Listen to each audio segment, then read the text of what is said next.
కేసులు, అరెస్టులు, జైళ్ల చుట్టూ ఏపీలో పాలిటిక్స్ హీట్ ఎక్కాయి. వైసీపీ నేతలు వరుసగా జైళ్లకెళ్తుండడంతో ఆ పార్టీ సీనియర్ నేతలు ప్రభుత్వంపై సీరియస్ అవుతున్నారు. తగ్గేదిలే అంటూ కూటమి నేతలు కౌంటర్ ఇస్తున్నారు.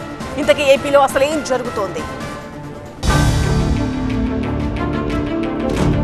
ఒకరు కాదు, ఇద్దరు కాదు, పలువురు వైసీపీ నేతలు జైళ్ల బాట పట్టారు. వైసీపీ పాలనలో కీలకంగా ఉన్నవాళ్లు ఇప్పుడు ఊచలు లెక్కబెడుతున్న పరిస్థితి. వాళ్లకు మద్దతుగా వైసీపీ నేతలు అటు లీగల్ గా ఇటు పొలిటికల్ గా ఫైటింగ్ చేస్తున్నారు. నెల్లూరు జైల్లో ఉన్న ముస్తఫాతో మాజీ మంత్రులు కాకాణి గోవర్ధన్ రెడ్డి, అంబటి రాంబాబు ములాఖత్ అయ్యారు. వైసీపీ నేతలపై అక్రమ కేసులు పెడుతున్నారంటూ విమర్శలు చేశారు. వ్యాపార వివాదాన్ని రాజకీయంగా మార్చి జైలుకు పంపారని ఆరోపిస్తున్నారు వైసీపీ నేతలు. ముస్తఫా గారు ధైర్యంగా ఉన్నాడు. ఈ వృత్తి బెదిరింపులకు భయపడేటువంటి పరిస్థితి లేదు. ఆయన పాపం అనవసరంగా చేయనటువంటి తప్పుకి రకరకాలైనటువంటి సెక్షన్లు నా మీద బనాయించి అక్రమంగా నన్ను కేసులో జైల్లో నిర్బంధించడం న్యాయమా అనేటువంటిది ఒక్కటే ఆయన ఆందోళన చెందుతున్నారు తప్ప మిగతా విషయాలు ఆయన ఎక్కడా కూడా దాని గురించి బాధపడేటువంటి పరిస్థితి లేదు. సంబంధం లేని సెక్షన్లు పెట్టడమే కాకుండా ముస్తఫాకు బెయిల్ రాకుండా కుట్రలు చేస్తున్నారని వైసీపీ నేతలు ఆరోపిస్తున్నారు. మాజీ ఎమ్మెల్యేకు జైల్లో కనీస సౌకర్యాలు కూడా కల్పించడం లేదంటూ మండిపడ్డారు. ఆయన నేరస్తుడు కాదు, నేరం మోపబడినటువంటి వ్యక్తి.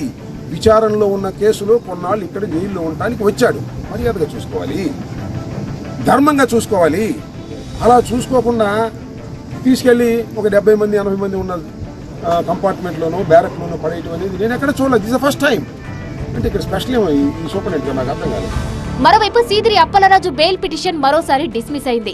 ఇప్పటి వరకు 2 సార్లు బెయిల్ పిటిషన్లు డిస్మిస్ చేసింది సోంపేట కోర్టు. ఇప్పటికే 16 రోజులుగా జిల్లా జైల్లో రిమాండ్ ఖైదీగా ఉన్న అప్పలరాజు మరో 14 రోజులు జైలులోనే ఉండనున్నారు.